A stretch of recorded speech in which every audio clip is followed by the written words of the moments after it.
ஆதித்ய தேவாய நமஹ. ஸ்ரீ ஆதித்ய பிரசன்ன ஜோதிட நேயர்கள் அனைவருக்கும் வணக்கம். இன்று ஒரு முக்கிய கிரகணம் சம்பந்தப்பட்ட ஒரு தெளிவுரை. அதாவது கிரகணம் பீடிக்கிறதா இல்லையா என்ற குழப்பம் மக்கள் அனைவருக்கும், அதாவது பல பேர்களுக்கு உண்டு. அடியனிடம் நேயர்கள் சிலர் கேள்விகள் கேட்டிருக்கிறார்கள். அதன்படி விளக்கத்தை தருகிறேன்.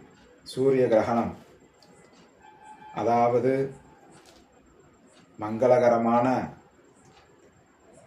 விஸ்வவசு வருடம் மாசி மாதம் 5ஆம் தேதி 17/2/2026 செவ்வாய்க்கிழமை பகல் 3:25 முதல் இரவு மணி 7:58 வரை அவிட்ட நட்சத்திரத்தில் நிகழும் ராகு கிரகஸ்த முழு சூரிய கிரகணம் இந்தியாவில் தெரியாது என்பதால் இங்கு தோஷம் எதுவும் இல்லை.